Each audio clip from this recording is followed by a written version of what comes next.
everyone, and welcome to season 3 of the Moana Nui podcast. I hope you tuned in to our earlier podcasts with our 7 p.m. group, and I know you probably had a lot of good laughs with that one. But before we get started with this podcast for this particular episode, we have a few announcements before we get started. 4 pages, 16 bars anthology featuring Black creators live on Kickstarter right now.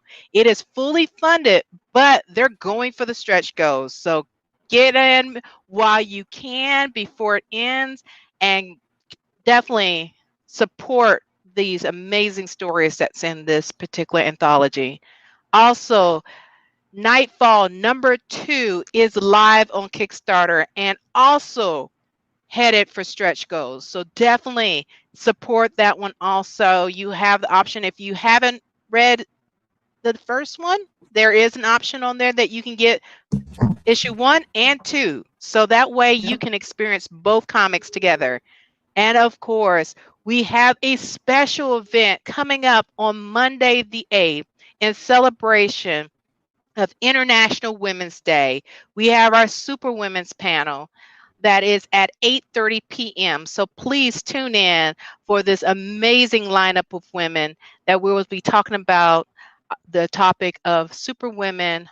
Why do women have to save the day?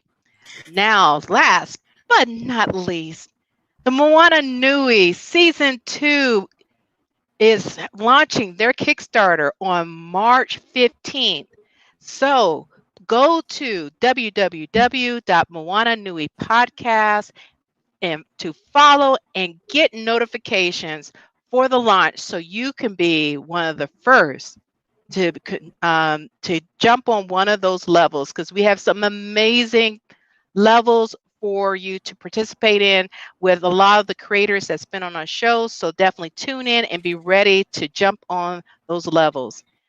And before I have to give some introductions before we get started on this lovely, lovely podcast. First, I'll introduce myself for those that may not know me. I am Dana of Danique Events. For those that may know me or seen my work, I am a cosplay event and staff con photographer for conventions such as MomoCon, DragonCon, and Anime Week in Atlanta, and much more. I am also an event planner and a whole lot more. And to my left is my very lovely co-host, the beautiful and multi-talented Moana. You're so kind, Dana. Hi guys, aloha. My name is Moana, and I'm here, the host of the podcast. I'm also the editor of Wildcard Chronicles comic book series and writer for the Adventures of Nakoa and Nohea children's book series.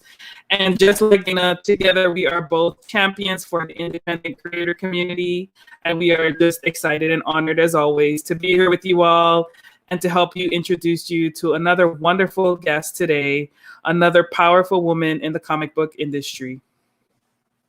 Yes, indeed. And now let me introduce our amazing guest for tonight's episode. Havana Nguyen is a user experience designer at Honeywell Aerospace with a specialty in interaction design. She is a writer of UX Design Collective and UX Planet and has a YouTube series on career and does illustration and comics as well. In her previous life, she ran a graphic design business. Then she worked as a consultant at a software company. And when she's not doing UX, she is the lead character artist on the award-winning graphic novel series, Kamikaze. Find her art and her work at www.havananguen.com. We will put it in the comments so you can definitely follow her and learn more about her work. You can also find Kamikaze on Facebook as Kamikaze Animated, also on Instagram as Kamikaze Animated, and Havana has Twitter, which you can find her at Havana Tweets. And now let's bring our wonderful guest to the front. Hello, Awesome. Havana. Hey, lady. Well, Oh. sorry. I was on mute. How are you guys? It's so great to be here. We are Yes, so we are happy to have super you here excited. too. Absolutely. Yeah, we've been talking about your episode for a while, so we're happy and surprised at how quickly time has flown.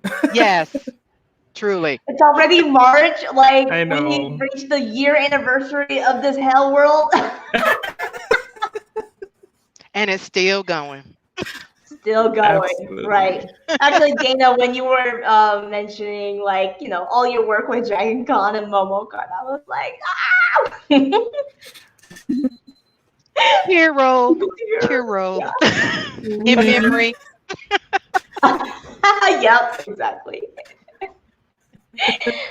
But yeah, thanks for having me. You are welcome. We are so grateful that you are part of the episode. We're so excited to have you on. And we're going to have Moana to kick it off with your first question. Yeah, Okay. definitely. So, the way we start these is just trying to get to know our creators. So, introduce us to the badass that is Havana. Where did you grow up, and what inspired you to become a creator? Oh yeah, that great question. And also I meant to update y'all. As of January, I actually started a new job at Florence Healthcare as a senior UX designer. So yay! Congratulations. Thank you. Boss moves, boss moves. So I've actually grown up in Georgia. I'm one of the few like Atlanta natives. And I grew up mostly in the suburbs of Georgia, and like I was the only Asian kid for a long time. Grew up in the '90s up in Kennesaw, Georgia, and I guess my love of art and animation. I mean, it really started when I was just stuck at home. When I was like 3 and 4 years old. My mom and dad are both Vietnamese refugees who came here in the '80s, and so I, kept myself entertained with like Disney movies, animated movies. And what I would do is I would literally pause, and I've done this since I was 3. I would pause the Disney movie and like drew what I saw. And so that was like humble beginnings. And now like I do create my creativity kind of manifests in different ways. Of course, there's the user experience design work that I do at my day job, but also my part-time job. Sometimes it does feel like a second full-time job. Yes. Working on the Kamikaze series. And actually, we just reached like our 9th year anniversary, like semi-anniversary. We're not keeping count, but we've been working on this for 9 years. Wow. Isn't that insane? Yeah. So that's my story in a nutshell. I'm sure we'll explore more. Yes, Absolutely. Yeah, that's definitely. amazing. Now, of course, you are truly an example of a Renaissance woman. You are UX, user experience designer. You're a writer. You're a content creator. You're graphic designer, software consultant, lead character artist, and so much That's so more. much. Woo! As we prepare for International Women's Day on Monday, March the 8th, you are an example of the women in the STEM field. Oh. What Mhm. inspired you to want to work in technology and software? Ooh, great question. So I think when I was in my early 20s, I was still going through college and everything. And believe it or not, Dana, I used to be so shy that people actually did not know if I spoke English. I was very quiet, but I think I kind of I forcibly grew out of my shell in my early 20s. And part of that, I also started I think with my newfound confidence and also I was already doing graphic design as a hobby. And so when I was like 20, 21, I actually started my own graphic design business. And as such, I was following a lot of entrepreneurs because that was like what I was really into at the time. I think it just naturally kind of bled into being interested in technology. And now I don't know. I think like technology gets a bad rap, which there's definitely problems with technology. But I just love working in it. First of all, very lucrative, not gonna lie. But also it's just like with technology, you can really be in anywhere. I have been in different industries: insurance, real estate, aerospace, now healthcare and clinical trials. I mean, all industries need software. So I think like for a career that's like lucrative but also flexible, where you can fit into a lot of industries, you can like working in tech is a pretty good deal with Yes. that. Mm-hmm. Definitely. It's one of those few careers that's fluid, that you can go from Yeah, one type of industry to another, and it's all connected. So exactly. that's Mm-hmm. amazing. Yeah. And it's Yeah. so rare when we see women, especially of anyone of POC or Yeah. AAPI women that are in that field. So yes, so thank you for Yeah, being one of those drivers. thank you. Yeah, like not only, I mean, there's been so many times where I've been the only woman in the room. Because as a UX designer, for anyone who doesn't know what that is, basically we are focused on making sure the whatever products we're creating is easy to use, intuitive, easy to adopt. But also there's like non-interface parts of it too, right? You think about Uber. Uber is not just the software; it's the ride, it's meeting the rider and all that. So UX kind of encapsulates all of that. And I mean, I'm working with developers. I'm working with a lot of product owners and like business people, and a lot of times I am the only woman in the room. That's changed over the past couple of years, thankfully. But yeah, I've had to deal with like a lot of men talking over me, men like questioning my skills. And again, luckily that has gone down a little bit over the past couple of years. But yeah, it can be hard for sure. Yes, definitely. Yeah. Yeah, I can definitely relate to that struggle for sure. Because I still, in a lot of cases, are the only woman in the room. Yes. Oh man. Or like you find a lot of like UX design is a pretty like gender diverse industry, Mhm. and yet a lot of the leadership is still like Yep. white men. Hmm. Yep. It's like and I've always just thought that was so interesting that like we have such a huge female population in that industry, and yet like the leaders are men. I guess I'm Yes. not that surprised, to be honest. Yes. Yep. Yep.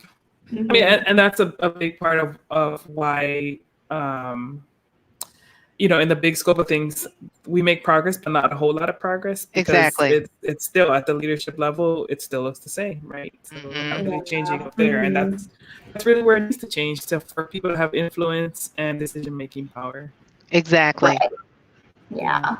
Absolutely. we're gonna get there. We're gonna get there. Yes. Yeah. But I try to like it's my heart like resonates when I think about you know International Women's Day coming up, because over the past couple of years I've also kind of fallen into a lot of like corporate diversity and inclusion, like resource groups and things like that. Hmm. I could talk for hours about that. And man, I've helped put together some pretty like substantial International Women's Day events. And I'm always trying to like do things to help other women grow, other women, femmes, non-binary, like any like gender minorities. Like I try my best to kind of help them grow and get in front of like decision makers and I don't know. I just care about expanding people's careers. Like the other thing I didn't mention is I'm also the new lead of a meetup called Ladies That UX. It's a global community, but we have an Atlanta chapter, and we got like 2,200 members right now. Wow. Yeah. So, yeah, definitely. Awesome. That's Awesome. amazing. 2,200. Oh. Now, I'm a new leader. I did not build it like from scratch. I have very big shoes to fill when it comes to the predecessors of that group. But it's so great because like people have consistently and frequently told us like it's one of the most warm, welcoming, inclusive like meetups that they've been to. So that makes me happy. I want to keep doing Yes. that. And I want to get better, right? Yes. Yeah, I'm sure you'll take it to another level for sure. Definitely. Definitely. Trying to. So one of the things that the industry that you worked in was for Honeywell Aerospace. And anytime I hear aerospace, I'm like, whoa, rocket scientist, bro. Yes. And that Honeywell is a big player in the space and defense industry. So how does designing defense applications differ from creating designs in the comics arena? Do you find that creating for comics is an outlet for more, I guess, stringent kind of application? Yeah. So luckily I haven't defense is a big part of the aerospace department. Luckily I haven't had to work on that too much. But I do work on some other aviation projects. So my biggest project there was helping creating software for the maintenance techs that take care of the turbofan engines, right? And talk about being in a male-dominated Yes. space. It's so funny when I see people tiptoeing, like, I don't want to hurt your feelings, but I have some feedback. I'm like, you can't hurt me, because try presenting designs every day for several weeks in front of like these aviation engineers and being told, oh, this is wrong, that's wrong, you got this wrong. I'm like, okay. I had to grow a pretty thick skin for that. But I think I grew as a designer. It really matured my skill set. So I'm thankful for that experience. And so I love that you asked, like, is it an outlet? Is it a different type of outlet compared to Kamikaze? Absolutely. So with Kamikaze, let me see. I think my mom and dad, of course, Asian immigrants, they were very, very against the idea of me pursuing art as a career, period. In fact, when I turned 18, every time my mom saw me drawing, she was like, slap my hand. She was like, no. Like, you've got to be a doctor. You got to be a lawyer. Yes. You're not allowed to draw anymore. And like, that was so not traumatizing is a strong word, but it was just like, what the hell? And I think so I went through school and I kind of accumulated a lot of different skills, as Dana, you mentioned. Mm-hmm. But part of me always ached over the fact that I didn't get to pursue animation. I didn't get to pursue an art education. Mm-hmm. But of course I was drawing and designing. And I think one of my mentors introduced me to Carrie and Alan Tupper, my co-creators on Kamikaze. And I remember heading to a job interview, and my mentor asked me, oh, would you like to work on an animated pitch for a TV show? I was like, hell yes. So I met with Alan and Carrie, and we hit it off. I'm not used to having other art friends, other friends who are into animation. So it was like such a breath, like a breath of fresh air Yes. to be in touch with them, and we just had a really good creative chemistry. You know, like sometimes, I mean, both of you are creative. I'm sure there's been creative partnerships that fizzled out or maybe it just didn't work out. And I was like, I really lucked out with the Tuppers here. So I love like the initial art they showed me. I love the idea. So that's kind of how I got started with Kamikaze. And I think like now I do really enjoy UX design as a career. But it's almost like the author Austin Kleon says this so beautifully, which is, you know, let your day job be your escape from your creative outlet, and let your creative outlet be an escape from your day job. And it's kind of been easy, or like not easy, but it's been helpful to kind of have like these two very different outlets. Because on one side I can be very analytical, but still creative. And then on the other side, I can be creative, but also like much more fluid, much more like narrative driven. But I think both are pretty fulfilling. Yes, very fascinating. Yeah. Now you're of course talking about your creativity. In your bio, we mentioned about you having a YouTube series on career. Can you tell us what inspired you to create this series and what is it called? So you can find me on YouTube under Havana Chan. It was a username I came up with like back in 2010 or something. But so I've always, even before the UX design stuff, like I learned a lot of really important skills on like marketing myself and talking about myself when I was running my design business. And keep in mind, I was doing my design business while I was in college. So I was building these skills like networking, how to pitch yourself, how to kind of like frame your experiences. And because I was already equipped with that knowledge, because that's what I needed to do to get clients, it kind of translated over to interviewing, to presentations. I also have I've taken Toastmasters in the past as well. So Dana, you might know me for my moderation work at MomoCon. I'm the second director of moderation at MomoCon.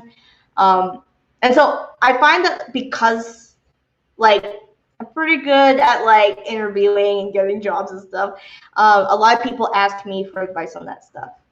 So my YouTube channel kind of came out of like wanting to like help others avoid mistakes I've made or help others get into their dream career. It was also kind of born out of my laziness. I felt like I was repeating certain answers over and over again. And so every time I felt myself, I have said this 4 times over the past month, maybe I should do like a YouTube channel, and like maybe I should turn that into a YouTube video. So that way the next person who asks, I can send them a link to that video, and then they can come back with, you know, maybe some more specific questions. Aw, Deidre, hi. So it's helpful to be able to have these resources that I can create and give back to the community. But also, you know, like a lot of people help. I mean, I'm successful, but it was because of so many people willing to mentor me, give me advice, guide me. So I want to pass that on. Yes, definitely. That is a great way to continue to keep people and take everybody to the next level. It's like they said, you know, indie creators are known to support each other, and that's just another level of you showing how you support the community and the people you know. So that's amazing. Yeah. Yeah, we certainly appreciate that. So as we all know, March is Women's History Month. Who are some powerful boss babes that inspire you? Oh, that's a great question. I wish I was prepared for this. Does Megan Thee Stallion count? She Let's see. can. Them knees are knees. Them knees, and she's Very going against so interesting. many a male-dominated industry. Yes. Yeah, I love her. And the fact that she's an anime fan. When I found Yeah. that out, I was like, I'm a fan for life. I don't care. Yeah. Let's see. When in my life, well, there's a few. Like, of course, there's everyone says this. My mom's a huge influence. I mean, she is someone that I look up to because I mean, she came from a war-torn country. She actually was one of the during the Vietnam War. She actually escaped. She and my dad actually escaped on those refugee boats, and they have told me insane stories. Like there was one time where they were trying to get away on a boat, and this boat is tiny. It's got 200 people crammed into it. It's not a ship. It's literally like a tiny boat. And there was another boat that got captured by the communist police of Vietnam, and everyone on board there got executed. Oh, And so the police were patrolling the seas, and like their boat was in the vicinity, and everyone. She said that like everyone was crying and freaking out, and like she's seen people throw themselves overboard. She and like everyone at that moment was like freaking out. What we're gonna do? We're gonna die. This is like these are my last moments on Earth, and I love this story because my dad is the one who like told everyone, "Hey, hide below the floors." He saw a fishing net, and so he had everyone hide below, and he was on top like with a fishing net. And the police like came around the boat and started interrogating him like, "Where are you going? Whose boat is this?" And he said, "I'm just a fisherman. Is it wrong to fish? Like, can I just fish over here?" And like they were interrogating him, and he was telling them that he was only there for fishing. And then the police let him go. wow. So because of that, like that whole refugee boat got away unscathed. How insane is that? The Wow. real life hero right there. Exactly. Exactly. And you know what was screwed up? I was 30 when I learned about this story.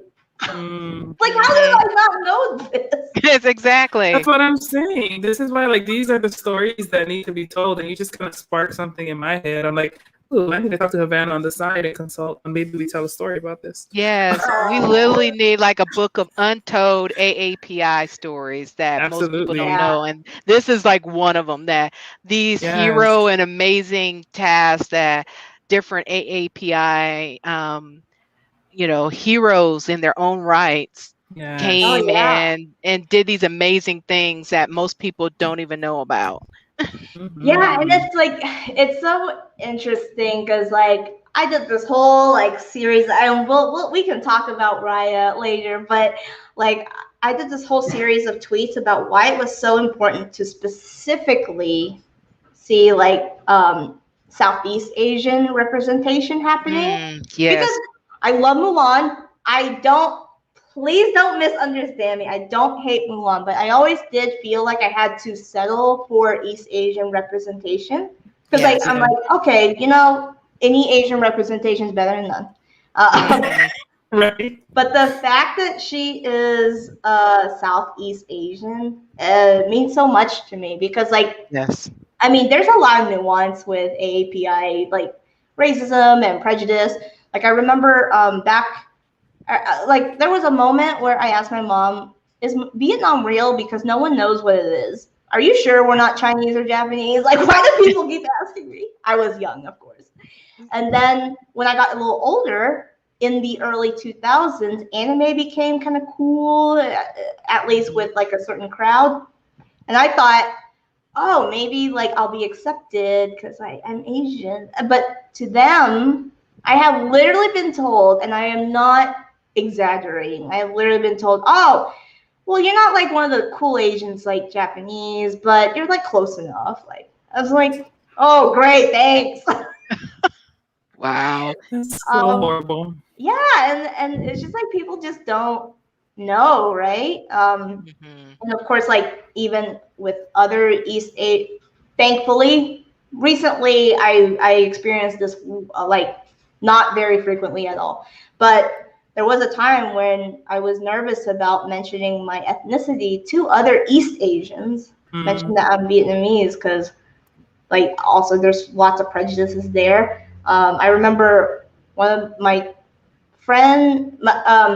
boyfriend's Korean friend's mom, like pulled him aside and told him, "Don't date Vietnamese girls. You gotta date like Korean girls. Vietnamese are like promiscuous and dirty and all this stuff." I'm like, "What the hell?" She was so nice to my face, though. It's like, where do people get this stuff from? Like, what? Hmm. And Yeah, it's so yeah. funny that you brought that up because one of our guests from last week, Shuba, who is Indian American, she brought up about those same aspects of South, the Southern Asian, and most, people only see it's Korea, China, and Japan. And they don't Yeah. even connect that India is part of Asia. We got the Philippines, we got Vietnam, we Yeah. got Taiwan, we got, all these other countries. Indonesia, Yeah, Malaysia, exactly. Singapore. Right. But all everybody knows is like those three countries, that's Asia and that's it. Everything else is other than that. And it's just Yeah. like it's like getting that, mindset change, like you said, between the prejudice that has been established between the different cultures within Asia, but then you have, like you said, on Mhm. top of levels that most minority groups experience is, you got the prejudice, you got racism between, Mhm. got colorism on top of that, and Yes. then you have, the sexism on top of that, and it's like all these layers that is Mhm. separating, this beautiful continent of people into these little silos, basically. Yeah, and Mhm. I mean, and to be fair, it is complex. Like, there's a lot of history of Yes. skirmishes and conflict and violence in that region. So, Yes. like I get it, but also, I read last year. I read Ibram X. Kendi's "How to Be an Anti-Racist," and one of my favorite chapters was on ethnicity because it actually made me think about this problem in a new way that I never expected. So his argument, some of the stereotypes and prejudices that exist between like African states, like I think he was mentioning Ghanaians versus like someone else, but like he was saying like they have like beef, right? They have stereotypes against each other, but Ibram X. Kendi was talking about like, but when you really like try to reverse engineer and look at the roots of where those stereotypes come from, they come from colonialism. Ah, Exactly. yes. Colonization And started it all. yeah, and then I was like, huh, I wonder if there's a parallel with um, Asian countries too, because like if you think about 100. China, Japan, Korea, well, who are the biggest economic partners to the West, Yes. 100%. Yes. right? So I'm Hmm. like, huh, interesting. I don't think it explains all of the prejudices there, but I Yes. think it's an interesting aspect to pay attention to. Mhm. Exactly. It, Hmm. it was it's the roots, and everything has spread because of those roots. Absolutely. Yeah, yeah, exactly. So Mhm. definitely, one of the, of course, as Havana knows, I am a fan of the award-winning graphic novel Kamikaze. I've been collecting them since I learned about them, and every time there's a new one, I make sure I get one. Uh, but for our audience members that aren't familiar with the graphic novel, can you tell us about the novel and the inspiration behind your character designs as the lead character artist for the graphic novel? Yes, of course. So Kamikaze is a post-apocalyptic Dust Bowl cyberpunk story that is set 200 years after an epidemic wipes out almost all of plant life on Earth. So the world ended, and then the world fast forwarded to 200 years. So now, like a lot of the entities that used to be corporations have become like these feudal houses. And our main character is a 19-year-old free running courier named Markeisha. And she's just trying to mind her own damn business. She's trying to work hard to get herself and her father out of the city, try to find like a better life elsewhere. But then, of course, in the course of book one, a series of events launch her into this covert agent identity. She kind of becomes like someone has described as like a cyberpunk Robin Hood. Yes. Named Kamikaze. And so we've been working on this for a while. It's again, as I said, started off as a pitch for an animated TV show, and we were inspired. Oh my God, do you remember how great cartoons were in the 90s? um, like stuff like Gargoyles, Batman, the Yes. animated series, Batman Beyond. We loved that there was a point where there was like a real like drama and like matureness to animation that now, like a lot of the adult animation we get now are mostly comedies, and I love them. Yes. But like I've always loved that like anime could dive onto these deep topics, but Western animation wasn't, you know? Mm-hmm. And so we, like the three of us kind of bonded over this mission to kind of like, we want to create a series that like we would want to see now. Like we know that there's a market for adults who do enjoy animation. It doesn't need to be like Big Mouth or Rick and Morty. It doesn't need to be funny. Like it can Yes. be just an action drama. And so I think like when we first pitched it, unanimously we got basically the same reaction. They loved it. They were blown away by the art. They really liked the premise, but they just were not ready to take a risk. It's TV. Yeah. And so I think we came to a point where we're like, you know what? We want to tell our story. Like we are in love with these characters. We really believe in the story. Let's do a webcomic. And so we did this webcomic. Fast forward, people demanded a print book. We ran a Kickstarter. People demanded a book of volume 2. We ran a Kickstarter. Our third Kickstarter that we ran in 2019 was to finally fund an animated short. And so we're partnering with Echo Bridge down a studio in Florida.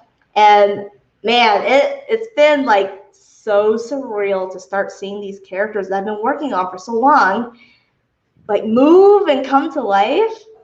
It's pretty amazing. And so then like and of course last year, really complicated things, but we made sure that no matter what was happening, that the animation still progressed forward, right? Because I mean, we successfully funded that Kickstarter. People were so excited. Oh, and I don't know how we pulled this off, but we got some like rock star voice actors on this. We got Dani Chambers. She's voiced so many anime. She's done voices in like Dragon Ball Z, like My Hero Academia, Black Clover. We have Monica Rial, who has played again. Yes. Yeah. Mm-hmm. She's played. Yes, she's a legend in the anime voiceover. If you don't know the name, look for her in the credits. You'll know who she is. If you watch anime at all, you have heard her voice, at least in like the dubs and stuff. Yes. We have Jonathan Young, who is a great metal singer and metal artist. He's a great big YouTuber. He does like, oh man, he does like, you guys would love him because he does metal versions of Disney songs. Yes. Yeah. Oh, that's awesome. And then we got some like up and coming, very talented people, Damon alums, and then also Kevin Paculin. And then finally we have Lee Shorten playing. He was in Man in the High Castle, and he's going to be playing Yes. Marquesha's father. And everybody, please tune in because Lee will be an upcoming guest on the Moana Nui podcast. So be on the lookout for that announcement. Oh, perfect. Yeah. Yes, he will. Yeah, so it's like Echo Village has been good. I love some of the stuff they're creating. It's pretty well. And then finally we're in the final, like, just finalizing some of the animation and revising some of the final animation. But then oh my god, damn, there's so much work to do. There's like compositing and like adding in sound effects and then like adding sound and voices and like efforts, and I didn't background noises, everything. Yeah, so on Carrie and Alan's folders, there's now just like grunts and groans and sighs from all these people. It's like, man, that's insane. It's like, because it's animation, everything needs to be made from scratch. Yes. And so, I always knew about like a lot of this process through, special behind the scenes stuff, but just to see it in person and see like the hard work that goes into it, I'm like, I don't know how movies get made, man. A lot of dedication. Mm-hmm. Yes, so involved. I think we talked about this on a previous one too, how like, you can see how complicated it is now as a creator when you see all the names pop up in the credits. Like, oh my god. Mm-hmm. Yeah. So much respect. Exactly. 100%. Mm-hmm. So earlier you mentioned that you are in your 9th year of working with Kamikaze, which is quite an accomplishment, specifically as an independent creator too. Oh, yeah. Can you tell us like what connected you to Kamikaze specifically? It had to be a strong connection in order for you to stay, on that particular IP for so long. Yes.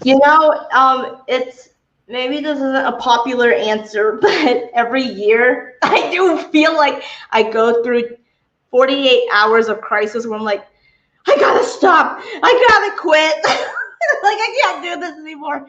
But I think overwhelmingly, it's such a shame that we can't go to conventions, but all those feelings of frustration or like insecurity or anxiety just melt away when we get to see our readers at conventions, when we get to introduce the book to new people at conventions.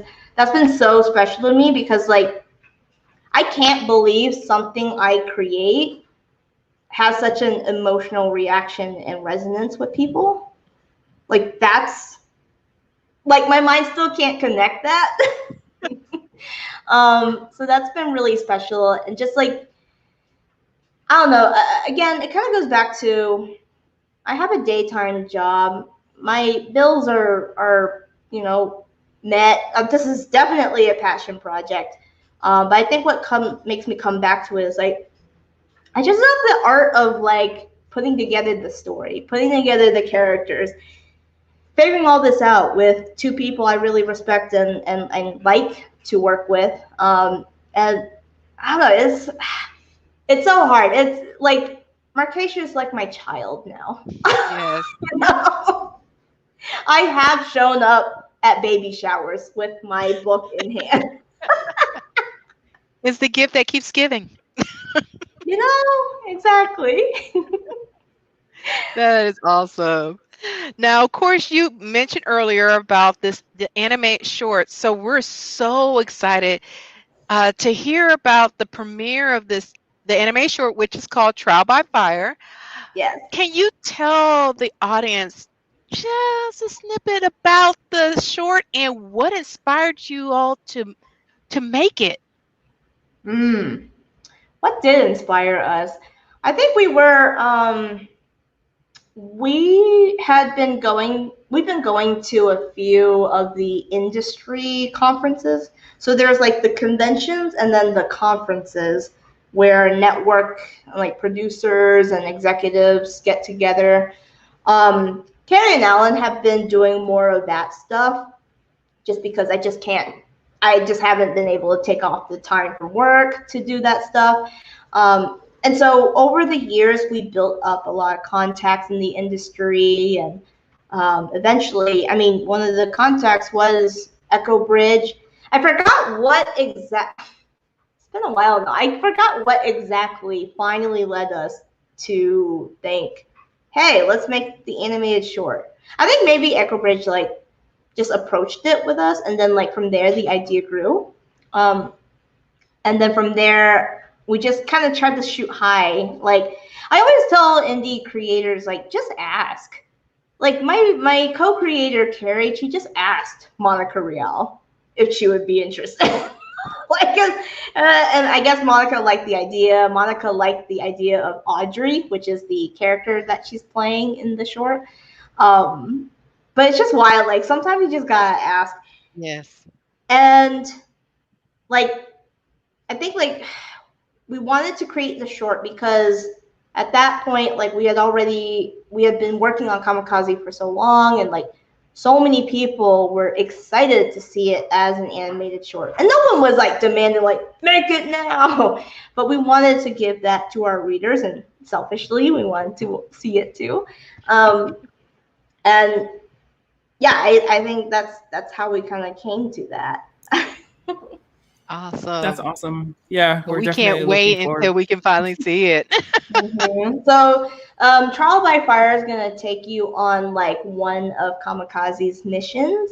And so we haven't put together the exact details yet, but we are going to have an actual live premiere event. Yay. And we'll include like a panel with the creators, and you know, it's gonna be a big like fun thing. And then we'll give like special discounts and stuff on some exciting product bundles. It's gonna be great. I mean, a lot of people have been waiting a long time to see it full, like actually animated. And so all year last year we were seeing like little clips of like unfinished animation, and then like just seeing it a little smoother, and then seeing it in color, and then now seeing like the special effects and stuff. It's pretty awesome. That's amazing. Wow.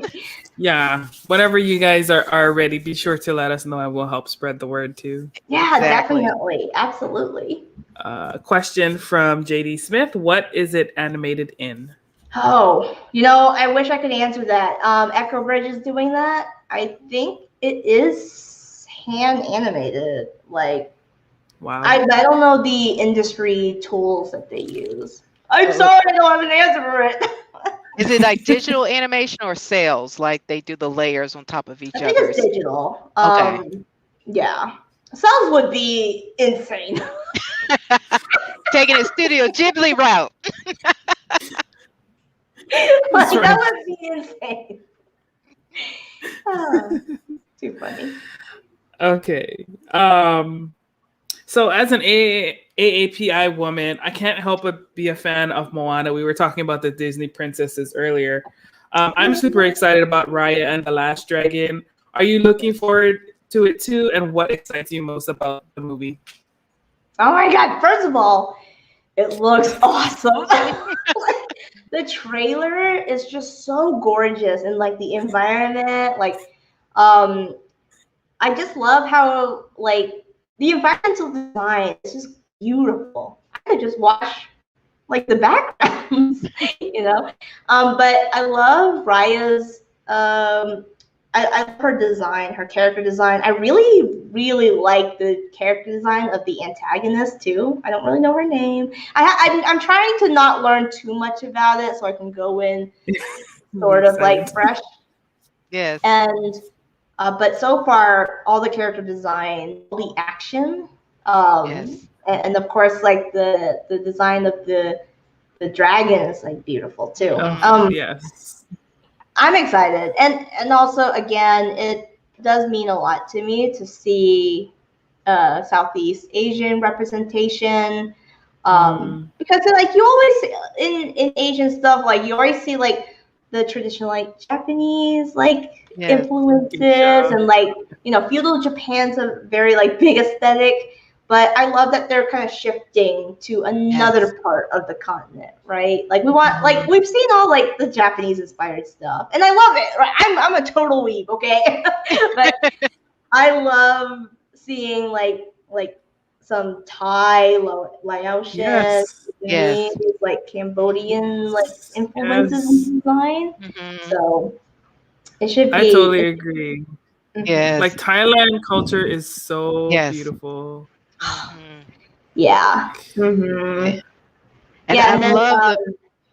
Oh, go ahead. I was just gonna say, and of course, like the fact that Raya's like more close to my skin tone. I mean, I look Yes. pretty pale in here because of quarantine, but I'm quite Me tan. too. We've all become pale over the last year. I'm usually not this pale. Um, and so I do like that she's like a little darker toned, Hmm. which is great because I feel like with a lot of East Asian representation, like it's great. I love the representation, but it's like it's not quite. I don't quite like fully see myself in that. Yes, Hmm. exactly.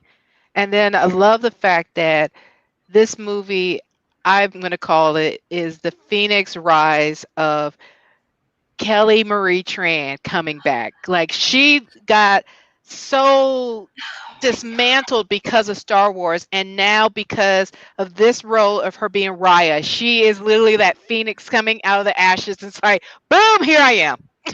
You are gonna make me go off. Like, oh my god! First of all, love that she's like Vietnamese American. I love her story about Yes. she has the same background I do. Refugee Hmm. parents came here, work hard, blah blah blah. But then she landed that Star Wars role, and I'm sorry, I like The Last Jedi, and I Yes. thought she played a pretty important role in it. Yes, she did. I hate when people like try to say, "Oh, what a pointless character. This is a Mm. diversity thing." I was like, "No, her story arc sets up the stakes and sets up Yes. the casualties of this war, of the Star Yes. War." And Yes. so, like, oh man, I could go off about that, but and I hate what the fandom did to her. First of all, Mhm. it's a fictional character. Yes. Chill the f down. Between that fandom and some of the fandom with animation, it's like you will talk to anybody who's Japanese, it's like they have no race. They are animated characters. But yeah, people are saying that, and like you said with Star Wars, they're just like, well, it's supposed to be this, and it's like you have freaking, you know, the the original characters of Star Wars saying, "Leave my babies alone." Luke is coming after you, Right. saying, "Leave Kelly alone. Leave Yeah, all these people alone because I will come after you, and I don't care what you think." And right. it's one of those. It's just like they've taken things way too far of their ideal of canon. And it's like this is, like you said, an imaginary world that you only saw a sneak peek into. And as it continued to grow the universe, you start to Mhm. see these other places, these other beings. You're fine with a purple or green skinned alien, but having an Asian firefighter or having, an African American lead was just out of the question. That's so true, Dana. Yeah. When you put it that way, that sounds bonkers. Exactly. Right. It's like when you put, like you said, just putting the facts down, it's like, how ridiculous does your story says? It's like, Well, sir, and what the hell? They did her so dirty in the yes. last Skywalker or last Skywalker. Hmm. Oh, it was the last movie, but like, Yes, like, yes, oh, Rise of Skywalker. That's right. yes. Between her and, oh gosh, I forgot his name too. Uh, they did him dirty too. Oh, And the guy who plays Finn, yes, Oh yeah. Boyega, Boy, Yeah. yes, yeah, yes. Those two were like totally dragged through the dirt and everything. And I love how he turned it around for himself, but Mm-hmm. unfortunately, what deals with women of color when they get dragged like that, it takes them so much longer to get that footing back. And her getting this opportunity to be a voice actor for this major Disney movie is amazing, and I can't wait to see what she's going to do beyond this when she literally got that foot up again. Yeah, it's I am glad that Disney wasn't that I'm glad that Disney didn't treat her like radioactive, like, oh Yes, no, we won't want to deal with that. But yes, yeah, I'm glad that she's getting to voice a freaking heroine of a Disney movie. yes. She's the lead this time. The lead. Yes, I am here for it. Too funny. Well, of course, as we're getting towards the end, with everything you have going on, what's next for you, and what can we expect from you and Kamikaze this year and beyond? Oh, yes. So with Kamikaze, we are, as I said, trying to get things together for a virtual premiere. So please follow us on Twitter Yes, at Kamikaze Comic. That's where we'll, share updates about when that event. I mean, as soon as we figure out the date and get the Eventbrite up, we're going to be spamming that. yes, and we will help span it. Yeah, so we'll let people know about that. Okay. I don't want to like commit before we're trying to like try to wrangle some partnerships in the background, but like we're trying to shoot for early summer maybe. So Okay. we'll Okay. see. And then also the other cool thing, we might have a couple new books out. Oh, you know what? I gotta talk about the Short Circuits anthology. So part Yes. of the thing that we were also funding in the last Kickstarter, as well as the animated short, was the creation of this new Kamikaze anthology. Mhm. And I'm excited about this because so the anthology is all new creators. So we Yes. love to partner and collaborate with other outside creators to help build the world of Kamikaze. So Yes. we've got stories from Robert Jeffrey, we got stories from Tallinn, we got stories from John Robinson the fourth. Like we have a lot of really cool new stuff coming out, and like the art is awesome. Like Oh, we got art by Takia Marie, we got art by Aaron O'Neill, and then on gel, um, Davis Cooper. Oh, you know her as Star Jellygram on Twitter. She's actually just launched her own webcomic not too long ago, oh, so that's pretty cool. Anyways, we just love like lifting up, or like we love like um we love partnering with other creators because they take our characters and just run with it, and sometimes yes. they do things I'm like, oh my god, okay, this gotta be canon. Like that's so much better than what we were thinking. Yes. So yeah, it's been a great way to also partner and work with some other comic people in the industry as well. And then also, shameless plug, I did do the art for one of Greg Burnham's book.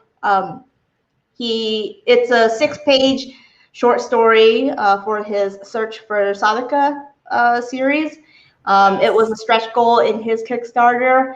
Of course, he killed it.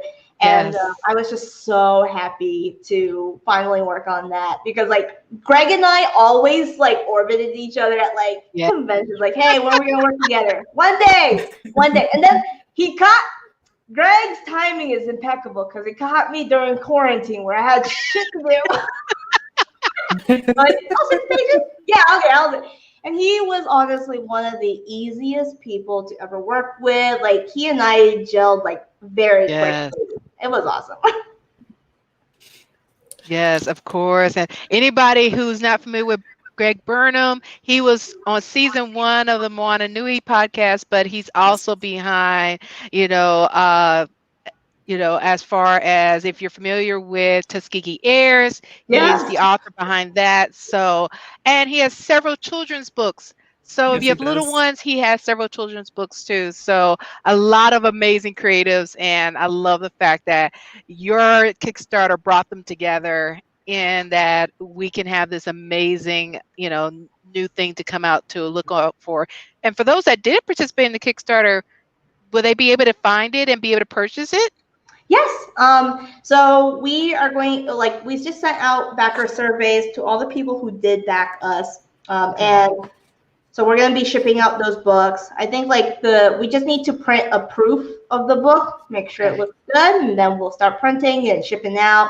And then we also have a pre-order page on our store. So if you didn't get to join the Kickstarter, you can actually pre-order that way and get your copy as soon as we get the prints. And of course, it'll be permanently in our store. Nice. What's the website? So it's kamikazecomic.com. Okay, got it. Awesome. Yeah. Well, we'd like to definitely thank you so much, Havana, for joining us. We love the fact on here. You probably saw that, of course, our audience, they are just taking in your infectious, energy and everything else. I can't help it. Exactly. And the thing is, y'all are only getting a small feel for it because when you meet Havana in person, that energy just transfers to you and you just get energized and it's like, yes, I must buy some more stuff in Artist Alley. Oh, you're so sweet, Dana. Oh, I miss you. I do too. So yes, if you ever, at any of the cons and you see Kamikaze listed, be on the lookout for Havana and her co-creators that are part of this because you are definitely not going to miss out on anything by stopping by and getting that energy of Havana and then taking in, if you haven't been exposed to Kamikaze, just taking it in and then you will be hooked, line, and sinker with it. Oh, thank you, Dana. Yeah, absolutely. I'm excited that we got to chat tonight. I mean, you gave me some ideas for things that I have been kind of mulling around in my head. And like Greg, I would love to work with you someday too. So I'm a fan of your work and everything. So yes, thank you guys. Oh, thank you. Thank you so much. I'm so honored to be on here. Thank you so much for inviting me. No, absolutely. Well, thank you for being on here, and especially our guests leading up to International Women's Day on Monday. So everybody, we got this amazing, powerful woman to get ready to start the weekend leading up to International Women's Day, and definitely tune in on Monday to our Super Women panel, where we're going to have some more boss babes lined up to talk about so many different things, and definitely be on the lookout because we will have Havana back. She'll be in a different aspect, but she will be part of our future content. So be on the lookout for some of that information coming out soon. Yes, absolutely. This is so great. Any last words, Havana, before we sign off? No, I mean, stay creative. First of all, Kamikaze took so long. Keep at it. Don't give up. I know it's a cliche, but don't give up. Find creative outlets that bring you joy. I can't stress that enough. If it's not bringing you joy, don't do it. And stay safe. Don't be out there spreading corona. Yes. And thank you so much. Please follow me on Twitter at Havana Tweets. You can also follow Kamikaze on Twitter as Kamikaze Comic. Awesome. Alrighty, guys. Well, thank you for all of our listeners, both live and on the replay. We appreciate all of you. Please be sure to go to www.moananuipodcast.com and check out the podcast. We have a Kickstarter going live on March 15th, and we really appreciate everyone's support in advance. I mean, we had a successful campaign for season 1 in December. We are almost complete with delivering all of the rewards. I have a couple last minute ones that need to go out, but yeah, we're really excited to bring season 2. We have lots more amazing offerings in our reward tiers. This time around, we're even including some tiers and special exclusives from our guests. Yes. So, yeah, we once again, we really appreciate everyone's support. And thank you guys for being a part of our community. Exactly. So with that said, take care, everybody. And we will talk to you next time. Mahalo, malama pono, ahuiho.